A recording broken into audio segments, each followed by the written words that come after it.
बिस्मिल्लाहिर्रहमानिर्रहीम। अस्सलाम वालेकुम स्टूडेंट्स। हम ट्रांजिशन एलिमेंट्स वाला चैप्टर पढ़ रहे थे। अब हमने उसमें कुछ मज़ीद प्रॉपर्टीज़ पढ़नी है। फर्स्ट वन हमारे पास है पैरामैग्नेटिक नेचर या पैरामैग्नेटिक सब्सटेंस। तो किसे कहेंगे? कंपाउंड, एटम और molecule which is attracted by magnet is called paramagnetic. कोई भी ऐसा एटम, कोई भी ऐसा कंपाउंड, कोई भी ऐसा मॉलिक्यूल जिसको कोई भी मैग्नेट अपनी तरफ अट्रैक्ट कर सकता है तो उसको हम कहेंगे पैरामैग्नेटिक नेचर या पैरामैग्नेटिक सब्सटेंस। मतलब उसमें पैरामैग्नेटिक नेचर मौजूद है और वो सब्सटेंस पैरामैग्नेटिक सब्सटेंस होगा। अब हम ये देखें cause due to availability of unpaired electron. हम कहते हैं कि हमारे पास क्या चीज़ें जिस भी एटम में, जिस भी कंपाउंड में, जिस भी मॉलिक्यूल में हमारे पास क्या मौजूद हों, अनपेयर्ड इलेक्ट्रॉन मौजूद होंगे तो मतलब वो हमारे पास कौन सा बिहेवियर शो करेगा? पैरामैग्नेटिक नेचर या पैरामैग्नेटिक बिहेवियर शो करेगा। क्यों? क्योंकि हम कहते हैं कि हमारे पास कोई भी चार्ज बॉडी जब मूव करता है तो वो मैग्नेटिक फील्ड प्रोड्यूस करता है। इसी तरह अगर सिंगल इलेक्ट्रॉन है तो जब वो स्पिनिंग करती हैं तो स्पिनिंग से हमारे पास प्रोड्यूस होती हैं क्या चीज़ें?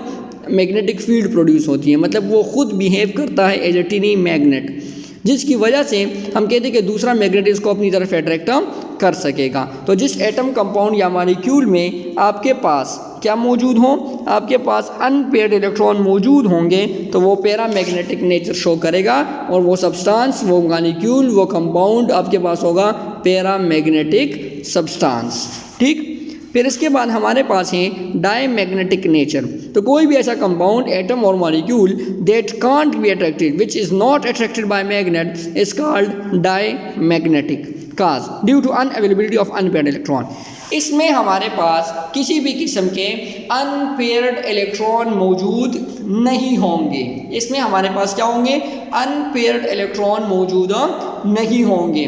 और जब अनपेयर्ड इलेक्ट्रॉन मौजूद नहीं होंगे तो हम कहते हैं कि सारे इलेक्ट्रॉन्स पेयर्ड के फॉर्म में होंगे। और पेयर के फॉर्म में होने का मतलब ये है कि एक इलेक्ट्रॉन मैग्नेटिक फील्ड दूसरे इलेक्ट्रॉन के मैग्नेटिक फील्ड को क्या करेगा? कैंसिल आउट करता है। तो जब एक दूसरे का इफेक्ट कैंसिल आउट करेंगे तो उसका नेट मैग्नेटिक इफेक्ट क्या हो जाएगा? ज़ीरो हो जाएगा। और जब नेट मैग्नेटिक इफेक्ट क्या हो जाएगा? ज़ीरो हो जाएगा तो हम कहते हैं कि फिर वो उसको दूसरा मैग्नेट अपनी तरफ अट्रैक्ट नहीं कर सकेगा। और जब दूसरा मैग्नेट उसको अपनी तरफ अट्रैक्ट नहीं कर सकेगा तो हम कहते हैं कि वो आपके पास फिर पैरामैग्नेटिक नेचर के बजाय डायमैग्नेटिक नेचर शो करेगा। और वो पैरामैग्नेटिक सब्सटेंस नहीं बल्कि वो डायमैग्नेटिक सब्सटेंस होगा। फिर इसके बाद हमारे पास है इलेक्ट्रॉनिक कन्फिगुरेशन। ये हमने कुछ ट्रांजिशन एलिमेंट्स के, जो फर्स्ट ट्रांजिशन एलिमेंट का सीरीज़ है उसके लिए हमने इलेक्ट्रॉनिक कन्फिगुरेशन लिखी हुई है और वैलेंस शेल इलेक्ट्रॉनिक कन्फिगुरेशन सिर्फ लास्ट शेल के लिए लिखी हुई है।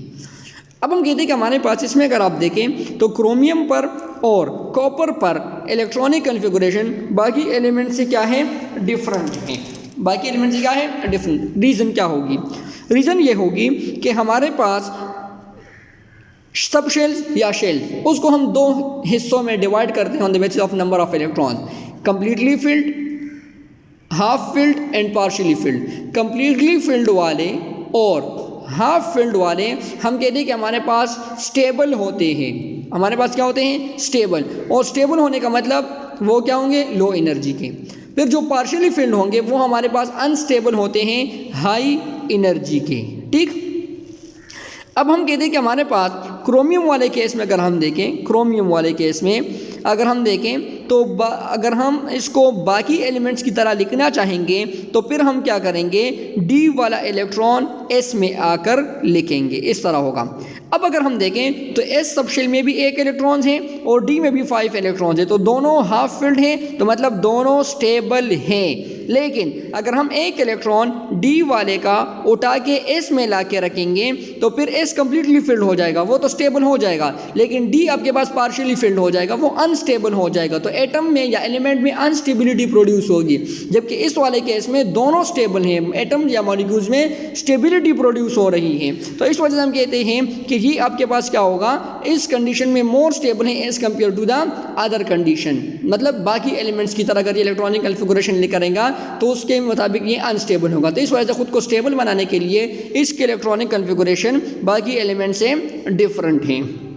फिर अगर हम देखें कॉपर वाला एलिमेंट Fs1 3d10, इस वाले केस में एस सब शेल हाफ फिल्ड है तो स्टेबल, डी वाला कंप्लीटली फिल्ड है तो वो भी स्टेबल। लेकिन अगर हम इसको बाकी एलिमेंट्स की तरह लिखेंगे तो हम डी सब शेल से एक इलेक्ट्रॉन एस में आकर रखेंगे, जिसकी वजह से एस वाले कंप्लीटली फिल्ड हो जाएगा तो स्टेबल होगा, अभी भी स्टेबल है फिर भी स्टेबल होगा। लेकिन डी वाले में 9 इलेक्ट्रॉन्स आ जाएंगे, वो अभी स्टेबल हैं लेकिन फिर क्या हो जाएगा, अनस्टेबल। तो एटम्स में या एलिमेंट में अनस्टेबिलिटी आ जाएगी और उस वजह हम कहते हैं कि इसके इलेक्ट्रॉनिक कॉन्फ़िगरेशन बाकी से डिफरेंट है, क्योंकि एलिमेंट खुद को स्टेबल बनाएगा as compare to unstable state. तो इस वजह हम कहते हैं कि इसका इलेक्ट्रॉनिक कॉन्फ़िगरेशन बाकी से डिफरेंट है।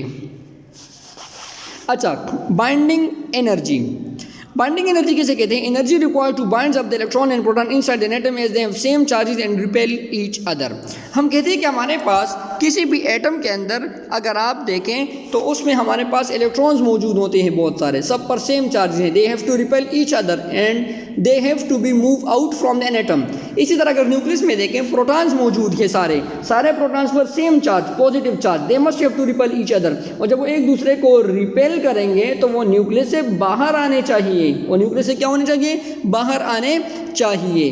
तो इस वजह से हम कहते हैं कि हमारे पास लेकिन वो न्यूक्लियस से बाहर नहीं आ रहे, ना इलेक्ट्रॉन्स जा रहे हैं ना न्यूक्लियस से प्रोटॉन बाहर आ रहे हैं। तो इट मीन्स के यहाँ पर एक फोर्स मौजूद है, एक एनर्जी यूज़ हो रही है जो इन इलेक्ट्रॉन्स को और इन प्रोटॉन्स को इस न्यूक्लियस के अंदर या इस एटम्स के अंदर एक दूसरे के साथ बाउंड रखी हुई है, वो इनको एक दूसरे से सेपरेट होने नहीं दे रही है। तो इसको हम क्या कहते हैं, बाइंडिंग एनर्जी कहते हैं। अब हम कहते हैं कि किसी भी एटम के अंदर अनपेयर्ड इलेक्ट्रॉन जितने ज़्यादा होंगे तो उसमें रिपल्जन उतनी ज़्यादा होगी, जितनी रिपल्जन ज़्यादा होगी तो बाइंडिंग एनर्जी फिर ज़्यादा रिक्वायर्ड होगी ताकि वो एक दूसरे के साथ उसको बाइंड रख सके।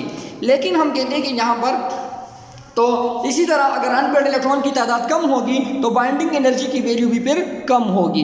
तो इसका ट्रेंड ये होगा कि जब तक एलिमेंट्स में अनपेयर्ड इलेक्ट्रॉन की तादाद ज़्यादा होती जाएगी बाइंडिंग एनर्जी की वैल्यू भी ज़्यादा होती जाएगी। जब तक अनपेयर्ड इलेक्ट्रॉन की वैल्यू जब कम होना स्टार्ट हो जाएगी तो बाइंडिंग एनर्जी की वैल्यू भी कम होना स्टार्ट हो जाएगी। तो binding energy depend on number of unpaired electron present in an atom. ठीक, लास्ट वन हमारे पास है वेरिएबल ऑक्सीडेशन स्टेट। पीछे हमने पढ़ा था कि ट्रांजिशन एलिमेंट्स का जो ऑक्सीडेशन स्टेट होता है वो क्या होता है, वेरिएबल होता है, डिफरेंट होता है। Different elements exist in different oxidation state with a few exceptions. जिस तरह स्कैंडियम है +3, टाइटेनियम है +4, ये इनके और लास्ट वन जिंक +2, इस तरह निकल +2। तो कुछ एलिमेंट्स हमारे पास सिर्फ इस तरह हैं जिसमें ऑक्सीडेशन स्टेट स्पेसिफिक हैं। बाकी में अगर आप देखें वेनेडियम में देखें +2 +3 +4 +5, क्रोमियम में देखें +2 +3 +6, मैंगानीज में देखें +2 +3 +4 +6 +7, इसी तरह आयरन में देखें +2 +3। तो हम कहते हैं कि different transition elements show different variable oxidation states. ठीक, उनकी स्पेसिफिक ऑक्सीडेशन स्टेट्स नहीं होती। बस ये आज का लेक्चर था हमारे पास। Thank you so much. अल्लाह हाफिज़।